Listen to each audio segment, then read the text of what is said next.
한 주간 잘 지내셨죠? 네, 주변 분들하고 인사하십시다. 은혜 받으세요. 반갑습니다. 지난 주간에 우리가 설립 30주년 기념 성회를 개최해서 강사님들 4분을 하루 저녁씩 모시고 큰 은혜를 받았습니다. 특별히 화요일 날 저녁에는 이단과 맞서 싸우시면서 이단 박멸에 앞장서고 계신 우리 진용식 목사님을 모시고 말씀 들을 수 있는 기회가 있었는데, 신천지나 안상홍 하나님의 교회나 정명석 같은 아주 하나님의 교회를 극단적으로 해하는 그런 이단들의 지금 실태와 그들의 활동상에 대해서 말씀을 받았고, 그리고 우리 어떻게 경각심을 가지고 그들을 물리쳐야 되는지도 말씀을 받으면서 이단의 활동이 참으로 극악해졌고, 우리가 경각심을 가지고 근신하여 깨어있지 않으면 내가 가진 정통 보수 신앙을 지켜야 쉽지 않겠다, 그런 위기감을 느끼신 줄 압니다. 그래서 늘 깨어 근신하는 성도가 되어야 되겠다는 마음이 간절했을 거예요. 마태복음 24장 4절 5절을 띄우겠습니다. 성경에 2000년 전에 예수님이 미리 예언을 해 놓으셨댔어요. 예수께서 대답하여 이르시되 너희가 사람의 미혹을 받지 않도록 주의하라. 많은 사람이 내 이름으로 와서 이르되 나는 그리스도라 하여 많은 사람의 영혼을 미혹하여 넘어뜨릴 것이다. 이렇게 예수님이 예언했었습니다. 예수님의 말씀은 헛된 말씀이 하나도 없어요. 실없는 말씀을 하시는 분이 아니시라. 주님이 재림하실 때가 가까울수록 내가 그리스도다, 내가 예수다, 내가 구원자다 하는 사람들이 많이 일어날 것이다. 그렇기 때문에 사람들의 미혹을 받지 않도록 주의하고 경계해야 된다, 이런 말씀을 하셨어요. 근데 이단보다 더 많이 영혼을 도적질하고 멸망시키는 것이 있습니다. 그게 잘못된 신학 사상입니다. 다시 말해서 자유주의 신학입니다. 신신학이다 하기도 하는 신학입니다. 종교는 보는 관점에 따라서 3가지 유형으로 나눕니다. 그 첫째는 유일주의입니다. 둘째는 포괄주의입니다. 셋째는 다원주의입니다. 유일주의는 성경을 절대 권위를 가진 하나님의 특수 계시로 보고 성경이 계시한 예수 그리스도만이 인류의 구원을 위한 유일한 분이라고 믿는 겁니다. 예수님만이 유일한 구주시다, 그렇게 믿는 게 유일주의예요. 두 번째 포괄주의는 너무 예수님만 주장하면 다른 종교가 우리와 적대시하니까 꼭 그럴 필요가 뭐 있겠는가. 그래서 너무 폐쇄적이고 배타적인 이런 주장을 버리고 타 종교를 잠정적으로 인정을 하되 구원의 한 도구로 인정을 하면서 궁극적으로는 한 길, 곧 예수를 통해서 구원을 얻는 것이다, 이렇게 주장하자는 겁니다. 여기에 아멘 하면 안 되는데. 석가나 공자나 마호메트는 구원자는 아니지만 구원의 예비자로 관주하면서 타 종교와 대화와 협력을 해나가자, 이런 주장입니다. 대화와 협력하자는 건 잘못된 주장이 아니지만 그들이 구원의 예비자다는 주장은 동의할 수 없습니다. 그들 까닭에 예수를 안 믿는 사람이 너무 많거든. 그 종교에 들어가면 예수를 믿지 않으려니까. 구원의 예비자라는 것은 있을 수 없는 얘기예요. 세 번째로 다원주의가 있습니다. 모든 종교를 다 구원의 길로 인정하면서 종교에는 다 구원이 있다. 유일주의나 지금 말씀드린 포괄주의는 너무 폐사적이고 독단적인 기독교에 너무 편협한 주장이다, 이렇게 주장을 하면서 모든 종교에는 다 구원이 있다, 이렇게 주장하는 겁니다. 자, 그러면 하나님을 보는 관점도 3가지입니다. 하나님에 대한 신관이 3가지인데, 첫째는 유일신주의입니다. 유일신주의. 두 번째는 단일신주의입니다. 세 번째는 다신교주의입니다. 오늘 좀 딱딱한 말이지만 유일신주의는 무엇이냐? 여호와 외에 다른 신은 참신으로 인정하지 않습니다. 여호와만이 참신이다. 여호와 하나님, 한 분 하나님은 참신이시다. 그래서 유일신 신앙입니다. 단일신교주의는 무엇이냐? 다른 나라의 종교의 신은 인정하되 여호와만이 으뜸 가는 신으로 인정하고 여호와 하나님을 구원주로 믿는 겁니다. 여기에 사람들이 속는 거예요. 다른 신도 인정하는 겁니다. 그런데 우리 기독교는 다른 신은 인정하지 않습니다. 하나님만이 스스로 계신 참신이시고 그 외에는 다 귀신이요, 사신, 하나님에 의해서 피조됐던 한 천사들의 그룹이 타락해서 하나님과 대적하고 있는 거짓 신들입니다. 믿습니까? 하나님만이 스스로 계신 참신이십니다. 다른 것은 피조된 타락한 피조물이라고 합니다. 그 다음에 다신교주의는 모든 종교를 다 인정하고 다른 종교의 신을 다 구원자로 인정해 주는 것입니다. 그렇다면 우리 기독교 신앙은 어떠냐? 따라합시다. 유일주의, 유일신주의. 유일주의는 그리스도만이 우리의 구원자다. 예수만이. 유일신주의는 하나님만이 참신이시다. 그 외에는 다른 신이 없다. 이렇게 믿는 것이 우리 기독교 정통 보수 신앙입니다.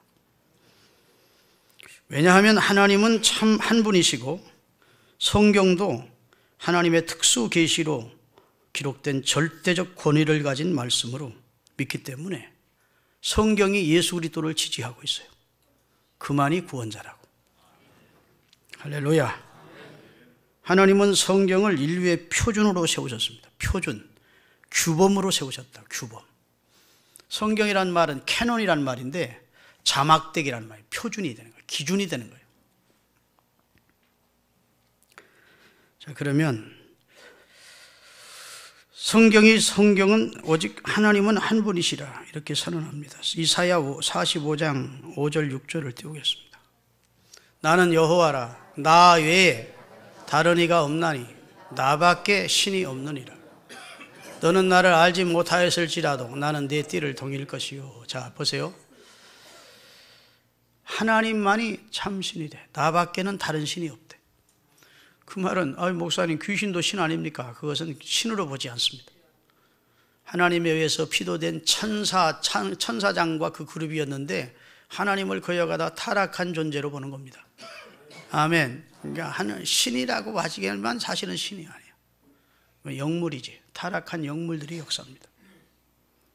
믿습니까? 22절 보겠습니다. 자, 땅의 모든 끝이여 내게로 돌이켜 구원을 받으라. 나는 하나님이라 다른 이가 없느니라. 이렇게 하나님은 선언하셨어요. 믿습니까? 그리고 구원자도 오직 한 분입니다. 우리를 구원하신 구원자도 오직 한 분이에요. 그래서 오늘 본문 사도행전 4장 12절에 보면 천하 인간의 다른 이름으로 예수 이름 외에는 주신 적이 없대. 다 같이 본문 14절 읽겠습니다. 12절. 다른 이로서는 구원을 받을 수 없나니 천하 사람 중에 구원받을 만한 다른 이름을 우리에게 주신 일이 없습니다. 그 앞절을 보면 예수라는 분을 소개하면서 예수라는 이름 외에 다른 이름으로는 인간 구원을 위해서 우리에게 주신 이름은 없다라고 선언하고 있습니다. 그리고 그를 믿고 영접할 때 하나님의 자녀가 되는 특권도 주신다 했습니다. 따라합시다. 구원의 길도 오직 하나이다. 구원의 길이 이리로 올라가고 저리로 올라가고 등산할 때 올라가는 길은 여러 가지 정점에 가면 같이 만난다. 이게 이제 다른 종교의 주장입니다. 다원주의자들. 근데 성경은 그렇게 말하지 않습니다. 구원의 길, 하나님께로 나아가는 길은 하나다. 그래서 요한복음 14장 6절에 내가 곧 길이요 진리요 생명이니 나로 말미암지 않고는 아버지께로 올 자가 없느니라. 다시 말해서 많은 길 중에 하나의 길은 어웨이가 아니고 더 웨이라는 겁니다. 그 길이야. 그 길밖에 없어. 아멘. 그 다음에 중보자도 한 분이에요. 하나님께 나가는 교량을 놓아주신 중보자도 한 분이라. 디모데전서 오늘 2장 5절 본문을 다시 읽습니다. 띄우겠습니다. 하나님은 한 분이시요 하나님과 사람 사이에 교량이 되어주신, 중보가 되어주신, 연결시켜주신 분도 한 분인데 그 사람의 몸을 입고 이 땅에 성육신하셨던 그리스도 예수다. 그리스도 예수만이 하나님이 성육신하셔서 하나님과 우리 사이에 교량, 중보가 되어주게 하신 분이다. 이렇게 성경은 선언하고 있습니다. 우리나라의 큰 교단이 기독교 교단 가운데 장로교, 감리교, 성결교, 침례교, 순복음 이런 순서로 쭉 나갑니다. 근데 이런 교단들이 다 우리 믿을 만한 교단이죠. 근데 감리교회가 감리교 신학교에서 신학대학생을 해마다 수백 명씩 배출을 하는데 지금부터 약 20년 전에 감리교 신학대학 졸업생을 한 명도 배출하지 못한 해가 있어요. 감리교로서는 너무도 아픈 역사죠. 감리교가 큰 내분이 있었기 때문에. 감리교 학장이었던 변선한 교수라는 사람과 감리교 신학대학의 교수였던 홍종수 교수라는 사람이 성경은 오류투성이이고 저 유럽 신학교에 가서 공부를 한 사람들이라 성경은 오류투성이이고 예수님의 동정녀 탄생도 믿을 수 없고 예수님의 피나 동물, 소나 돼지의 피나 다를 바 없고 이런 망령된 주장들을 했습니다. 그가 이렇게 주장을 했어요. 빛자신은 하나님이라는 책에서 페이지 56페이지에 홍정수 교조라는 사람이 이런 말을 했습니다. 만일 누가 내게 신이 계신가 묻는다면 나는 신이 없다고 잘라 말할 수 있다. 또 신 없는 종교를 믿는 우리로서는 또 신이 없는 시대에 살고 있는 우리로서는 종교까지는 몰라도 꼭 신을 믿어야 하는지 자문하지 않을 수가 없다. 얼마나 건방지고 망령된 말입니까? 그는 주장하기를 예수님은 당시 사람들의 눈으로 보면 너무도 부정한 사람이고 너무도 더러운 사람이었다. 창기들 친구고 세리들의 친구고 당시 정결한 유대교 입장에서 보면 부정하기 그지없는 더러운 사람이었다. 이런 망발까지 했습니다. 또 그는 주장하기를 예수라는 인간의 생체 조직이 신적인 부분으로 구성되어 있다거나 다시 말해서 예수님의 신성을 부인하는 겁니다. 그의 피가 동물의 피보다 월등하게 효력이 있다는 말은 성립될 수 없다. 예수의 피가 특별하지 않다 그 말입니다. 다시 말해서 개, 돼지의 피나 예수의 피나 동일하다.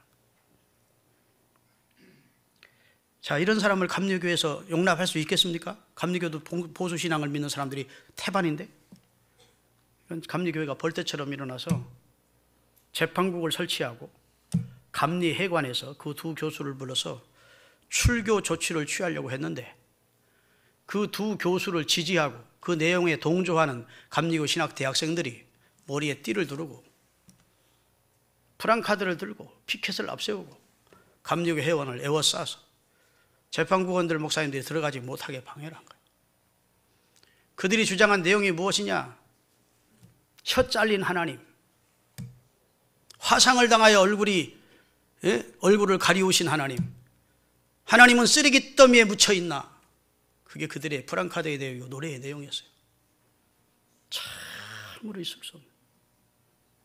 그 재판국에서 출교 조치를 못했어. 그래서 감리교에서 정통 유명한 교회인 종교교회로 가서 거기서 출교 조치를 하려 했더니 그 교회 당회원들이 아이고 그분들 재판하다가 우리 교회 난장판다. 또 감리신대원 학생들이 와서 난장 치면 어떡하느냐고 허락을 안 하는 거예요.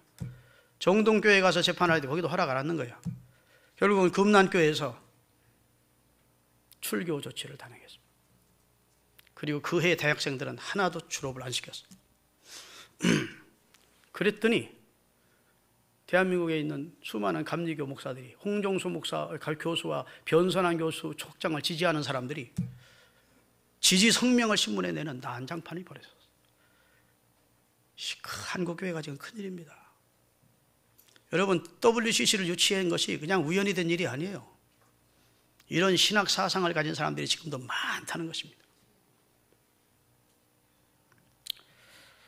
너무 심각해서 아멘을 안 하시나, 제 말이 거짓말 같아서 아멘 안 하시나 모르겠어요. 여러분, 자유주의 신학은 사탄의 가장 큰 도구입니다. 이단보다 더 영혼을 도적질합니다.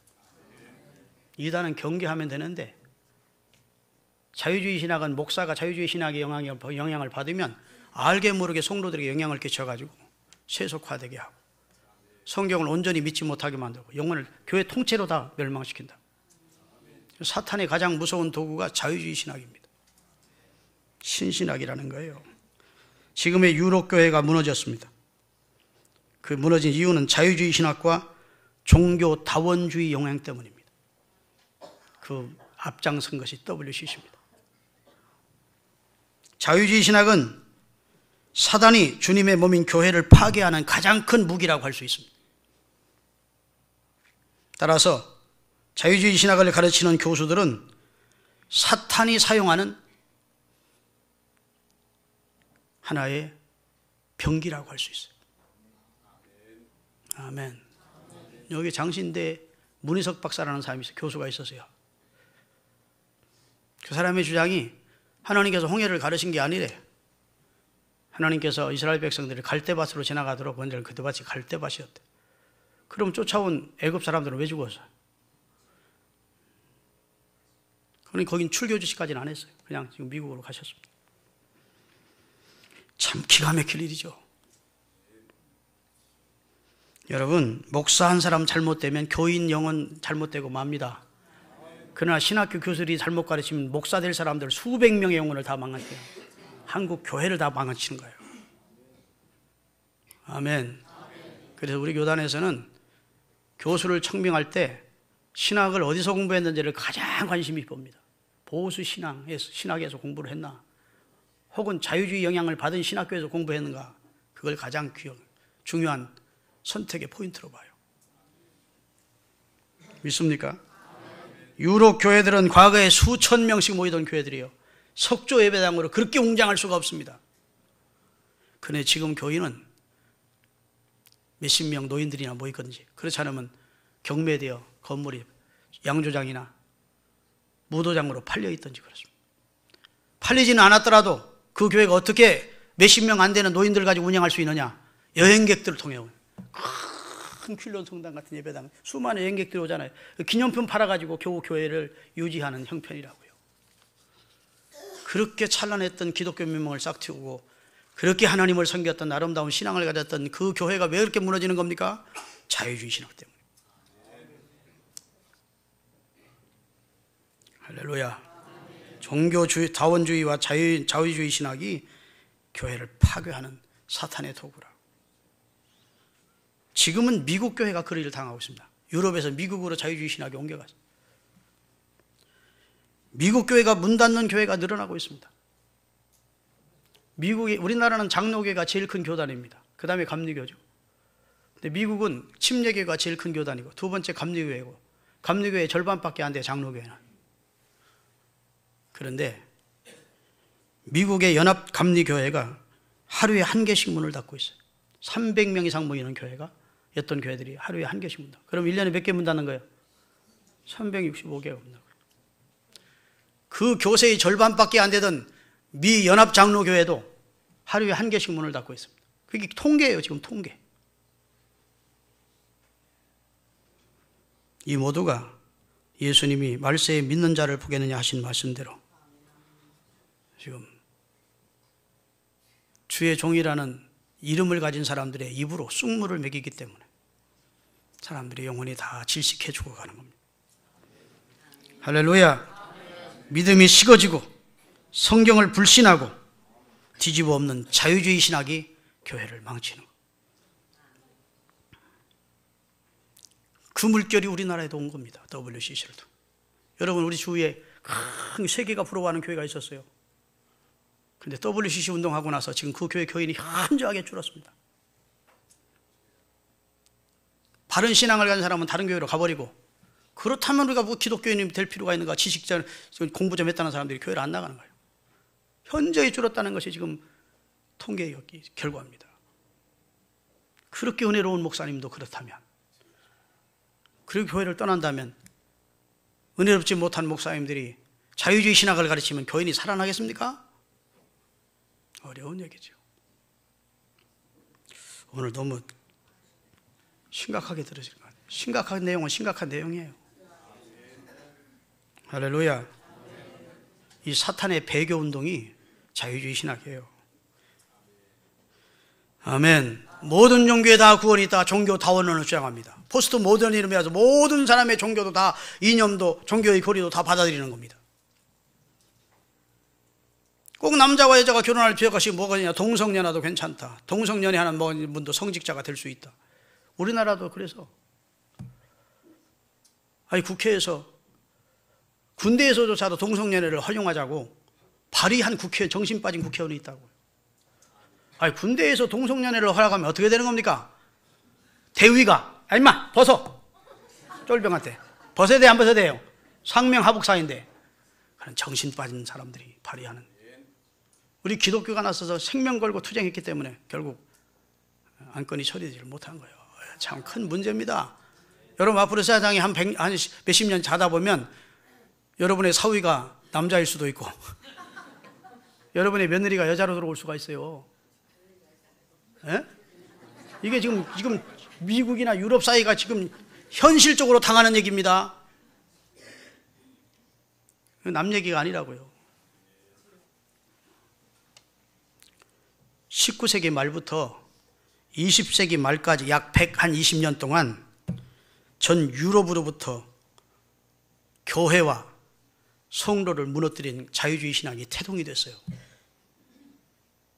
한 120년 동안 자유주의가 유럽을 휩쓸었다고요. 그리고 그 유럽 교회를 파괴한 후에 이제는 미국으로 건너갔고, 미국 교회를 지금 죽여놓고 있고, 이제는 전 세계에 퍼져가는데 우리 대한민국 보수 정통 신앙으로 굳게 서 있던 대한민국까지 들어와 있다.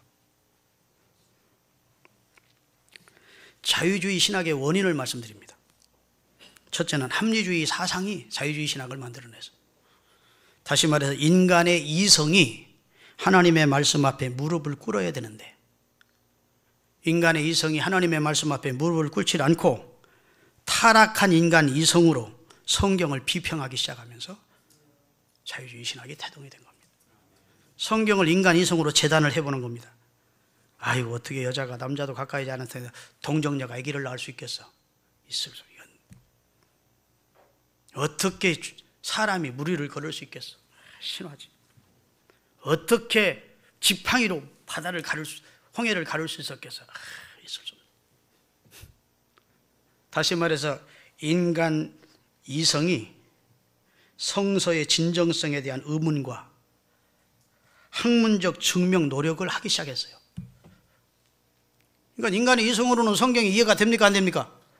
이해되는 윤리적인 내용도 많지만 기적과 같은 것은 인간의 이성으로는 받아들일 수 없는 내용들이 많다고요. 그래요 안 그래요?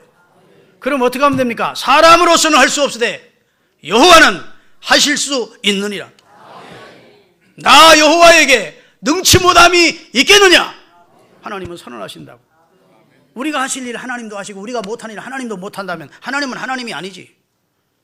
우리가 못하는 일, 우리가 감히 상상조차 할 수 없는 초월적인 일을 하나님은 하실 수 있다. 그래 신앙이 존재하는 것 아닙니까? 할렐루야. 그렇게 믿어야 되는데 이 쪽방만한, 그것도 이성, 안에 들은 이성, 그것도 타락한 이성이요. 원래 하나님이 주셨던 귀한 이성이 아니고 범죄로 타락한 이성을 가지고 하나님이 행하신 일을 비평하기 시작하는 거예요. 아, 이건 아니다. 이건 신화다. 이건 꾸며낸 얘기다. 그렇게 학생들에게 가르치니 그 학생들이 배워가지고 목사가 돼가지고 그렇게 가르치는 교인들이 누가 교회를 나와요? 그렇게 배운 사람이 누가 주를 위해 죽고 주를 위해 살겠다고 신학교를 들어가요? 안 들어가. 신학교가 텅텅 비고 교회가 점점 교인이 줄어서 결국은 교회가 망한 거예요. 할렐루야. 인간의 쪽방만한 두뇌 속에 있는 이성, 그것도 타락한 이성으로 성경의 오류를 찾아내겠다고 비평을 시작하면서부터 자유주의 신학이 발전하게 된 거예요. 여러분, 계몽주의, 낭만주의, 이성주의가 우리가 하나님의 말씀이라는 규범 안에 꼬지 살 필요가 있겠는가? 그 규범에서 벗어나자. 그리고 우리 인간이 유토피아를 한번 만들어보자. 그렇게 주장한 거 아닙니까?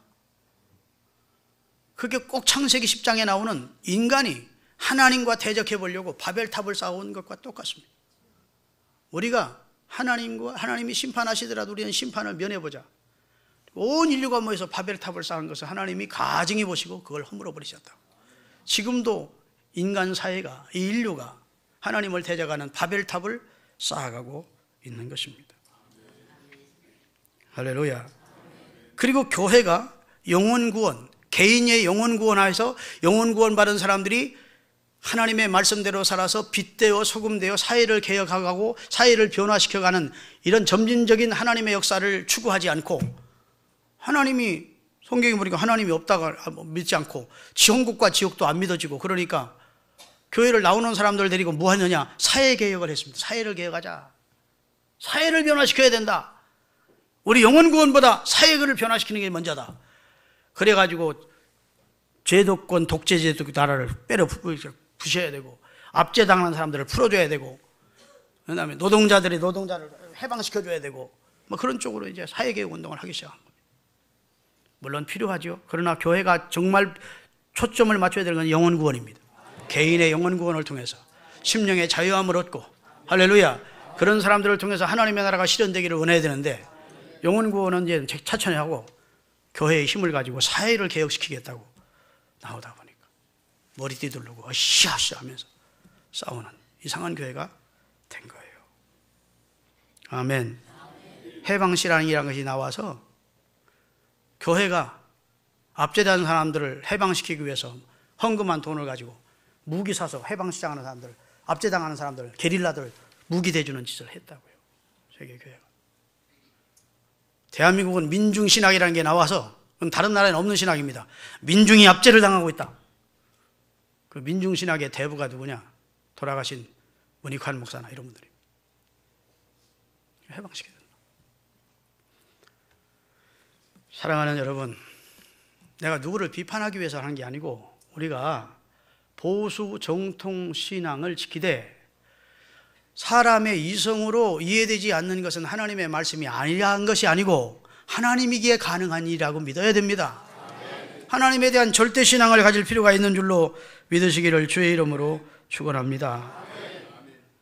요즘은요, 하나님의 말씀을 벗어나고자 하는, 규범을 탈피하고자 하는 운동이 강력하게 일어나고 있는 시대입니다. 그래서 전통적인 권위나 가치, 질서를 무시합니다. 마치 에덴 동산 안에 누가 들어왔죠? 사단이 들어와. 먹으면 죽으리라 했는데 사단은 뭐라고 합니까? 야, 하나님에게서 벗어나. 하나님에게서 벗어나는 게 진짜 자유야. 네 눈이 열려. 죽지 않아. 새로운 행복이 네게 준비되어 있다. 이게 꼬인 거예요. 규범에서 벗어나라는 겁니다. 그래서 선악을 따먹었더니 규범에서, 하나님의 에덴에서 축출원됐지만 그가 행복할 수 있었습니까? 저주받았습니까? 그 인생에 저주가 왔습니다. 요즘 규범을 벗어나서 제목대로 행동하는 세대입니다. 하나님의 말씀이 규범인데 규범을 벗어나는 거예요. 윤리도 규범을 벗어났습니다. 선생을 들이받습니다. 막 때려버립니다. 부모님 때려버리고 죽이기까지 합니다. 여러분, 지금부터 수십 년 전만 해도 상상할 수도 없는 일입니다. 그래요, 안 그래요? 선생님의 그림자조차도 밟는 것을 송구스럽게 여겼던 시대가 있었습니다. 권위에 복종했다고. 윤리 권위에, 윤리적 내용에 머리를 숙였다. 지금은 그렇지 않습니다. 아버지가 내게 해준 게 뭐 있어요? 이런 말. 선생? 웃기지 말라는 거예요. 우리 전 장로님이 그저께 소개상해가지고 따님하고 어디를 가면서 쇼핑을 하면서 그 아이가 이제 반장이 됐는데 학교 형편을 물었나 봐. 초등학교 6학년짜리가 잔재 이렇게 선생님이 깨우면 왜 깨우느냐고 그래도 못한대요. 부모가 난리쳐서. 중고등학교 수업 시간에는 아예 신경도 안 쓰고 가르치기만 한대. 저기 난리를 치든 말든. 권위가 상실돼서. 규범을 벗어난 시대입니다. 성적으로도 규범을 벗어났어요. 성경은 한 남자와 한 여자가 짝지어 살도록 규범해 주셨어요. 지금은 한 남자와 한 여자가 아닙니다. 더더군다나 남자와 남자끼리, 여자와 여자끼리 부끄러운 정욕대로 살 것을 예언한 대로 남자가 남자로 더불어 호모를 하고 여자가 여자로 더불어 그런 짓을 해요. 그렇죠? 그게 아주 창궐합니다. 여러분, 저 샌프란시스코라는 도시에 가보면 가이드가 일러줍니다. 목사님들 지나다니면서 깃발 꽂은 집은 다 동성 여자들이 사는 집인 줄 알면 됩니다. 지나가 보면 언덕을 이렇게 올라갔다 기차 타고 내려오는데 언덕이 깃발 꽂은 집들이 아마 한 3분의 1은 돼요. 동성 연애자들이 사는 거죠. 무서운 세상이에요. 의복도 머리도 규범을 벗었습니다. 여자가 남자처럼 입고 남자가 여자처럼 입고 머리도 막 물 들이고 막 뱅뱅 틀어놓고 막 중간에 깎아버리고 전통적인 규범이나 내려오는 거 싫다는 거예요. 나는 따로 사세요. 개성시대라는 거예요. 음악도 괴성을 질러대요. 미국의 음악은 사탄 그럽니다. 락앤롤이라고 하는 밴드나 그 노래 가수들을 보면 다 괴성을 지르면서 이 규범을 탈피하기 위한 몸부림을 치는 겁니다. 그런 락앤롤 밴드나 가수하는 사람들은 거의 다 마약 중독자들이에요. 알코올 중독자들이에요. 아무리 착했던 아이도 거기 들어가면 변화되는 거예요. 아주 잘못된 변화가 되는 거예요. 그런데 신학에조차도 탈규범 시대가 온 겁니다. 지금부터 120년 전에. 이해되십니까? 하나님의 말씀도 벗어나잖아요. 성경도 우리 삶을 관여할 수 없다는 거예요. 그게 자유주의 신학의 태도입니다. 아멘. 탈규범은 사탄의 역사이고 결국은 인생의 불행과 멸망을 가져다 옵니다. 아멘. 인생의 불안과 멸망은 탈규범으로부터 오는 거예요. 하나님의 말씀을 벗어날 때 오는 거예요. 아멘. 제가 예를 들면 기차가 있습니다. 기차는 홀로 자유할 수 없습니다. 기차는 철로 위에서 자유합니다. 그렇죠? 철로를 벗어났다. 쓸모없는 고철덩어리입니다. 기차의 가치가 없어지는 거예요. 기차의 생명이 끊어지는 겁니다. 기차라고 하는데 의미가 없는 거예요. 왜? 한 발짝도 못 움직이니까. 철로 안에 있을 때 자유롭게 갈 수 있습니다. 인생은 하나님께서 하나님을 떠난 존재가 될 수 없는 게 인생이에요. 필연적으로. 하나님의 말씀 안에 규범 안에 살 때 인생은 진정한 평화와 자유와 기쁨과 만족이 있습니다. 하나님 떠나서 내 멋대로 살겠다? 그때부터 인간은 파멸하는 거예요. 이런 신학을 우리가 받아들였다고 지금. WCC를 용인했다고. 우리나라도 지금 자유주의 신학교가 많습니다. 그럼 신학생들이 그렇게 배우는 거야. 아, 성경에 오류가 많구나. 이런 쪽을 배워요. 그럼 교회에 부임을 했어. 성경은 오류투성입니다. 천국과 지옥도 실상 별로 확실하지 않습니다. 이렇게 설교하면 그 교회에서 쫓겨날까요? 쫓겨나지 않을까요? 쫓겨나. 우리 대한민국 사람들 아직도 신앙이 보수예요. 쫓겨나니까 그런 설교는 못해. 본인은 안 믿으면서 여러분 이렇게 하면서도 속으로는 자기 안 믿는. 그러면서 은연중에 이제 자유주의 신학이 가끔 한 번씩 튀어나오는 거예요. 그럼 교인들이 거기 영향을 받는 거예요. 그러면서 교인들이 점점 세속화되는 거예요. 교회는 힘을 잃어가는 거예요. 아멘 좀 하세요. 할렐루야. 자유주의 신학이 무당보다 더 무서워. 히틀러보다 더 무서운 존재. 히틀러는 600만 죽였지만 자유주의 신학은 수천만의 영혼을 죽일 수 있습니다. 할렐루야. 우리가 경계해야 될 것 가운데 자유주의 신학과 이단이 경계의 대상이 돼요. 오늘 굉장히 중요한 말씀 듣는 거예요. 자, 갈라디아서 1장 7절에서부터 8절까지. 다른 복음은 없나니 다만 어떤 사람들이 너희 영혼을 교란하고 너희의 하나님이 주신 말씀을 교란시켜서 그리스도의 복음을 변하게 해 전하고 있다. 그러나 우리나 혹은 하늘에서 온 천사라고 할지라도, 아무리 신학대학 교수로 학장이라 할지라도, 우리가 너에게 전한 이 정통 보수 복음을 왜 다른 복음을 전하면 저주를 받아야 돼. 왜 사도 바울이 이렇게 단호했습니까? 영혼을 사냥하는 가장 무서운 해독이 자유주의 신학이고 다른 복음이기 때문에 저주를 선언하면서까지 그리스도께서 주 되시고 하나님의 아들 되시고 그를 믿어 구원 얻는 것, 왜 다른 내용의 복음을 전하면 저주가 임해야 된다고 선언을 한 것이에요. 디모데후서 2장 16절 18절 다 같이 읽겠습니다. 망령되고 허탄한 말을 버리라. 그들은 경건히 하지 아니함으로 점점, 왜 망령되고 허탄한 탈규범의 교훈을 쫓으면 점점 경건에서 멀어지는 거예요. 그럼 점점 타락해진다 그 말입니다. 그들의 말은 악성 종양과 같아서 암덩이 같다는 거예요. 우리 속에 있는 암덩이 같아서 퍼져간 것 같은데, 그 중에 당시 교회 가운데 후메노라는 지도자와 빌레도가 있느니라. 그 다음에 진리에 관하여는 그들이 그릇되었도다. 부활이 이미 지나갔다 하므로 어떤 사람들의 믿음을, 부활은 예수님 부활로 끝난 것이, 부활은 없다고 자꾸 가르치는 당시 후메노와 브네로가 하는 사람이 있었던 것 같아요. 잘못 가르치는 거지. 그래서 믿음을 무너뜨리고 있다고 경고한 내용입니다. 요한일서 4장 1절부터 3절까지 다 같이. 사랑하는 자들아, 영을 다 믿지 말고 오직 영들이 하나님께로 속하였나 분별하라. 많은 거짓 선지자가 세상에 나왔느니라.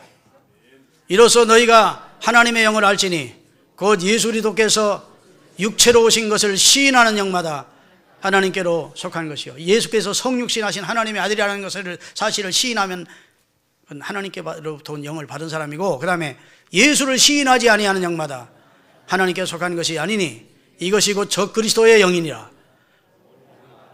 너희가 들었거니와 지금 벌써 이 세상에 그런 사람들이 존재한다 경고하고 있습니다. 그러기에 디모데후서 4장 7절 8절 말씀처럼 우리가 믿음을 지켜가야 돼요. 다 같이. 나는 선한 싸움을 싸우고 진리를 붙들고 싸워야 돼요. 내 달려갈 길을 잘 마치고. 뭘 지켜요? 여러분과 제가 하나님이 우리에게 주신 정통 보수 신앙을 지켜야 돼요. 지켰으니 이제 후로는 나를 위하여 우리 주님의 의의 멸류관을 예비됐고, 나뿐 아니라 이런 믿음 가지고 사는 사람 모든 사람에게 줄 것이다. 자, 결론적으로 그럼 이 시대에 우리가 어떻게 살아야 되느냐? 로마서 12장 1, 2절 읽고 마칩니다. 다 같이 읽겠습니다. 그러므로 형제들아, 내가 하나님의 모든 자비하심으로 너희를 권하노니 너희 몸을 하나님이 기뻐하시는 거룩한 산 제물로 드리라. 따라합시다. 거룩한 제사를 드리며 살자. 예수 그리스도의 이름을 의지한 거룩한 제사를 소홀히 하지 마십시오. 두 번째, 이 세대를 본받지 마. 다 같이 2절. 너희는 이 세대를 본받지 말고, 이 타락한 세대, 이 탈규범화돼 가는 세대, 이 하나님을 거역하는 세대를 본받지 말고. 세 번째, 오직 마음을 새롭게 함으로 변화를 받아 하나님의 선하시고 기뻐하시고 온전한 뜻이 무엇인지 분별하여 쫓아가라. 따라합시다. 하나님의 뜻을 쫓아 살자. 거룩한 예배자로 사십시오. 이 세대를 본받지 마세요. 하나님의 뜻을 쫓아 사십시오. 기도하시겠습니다.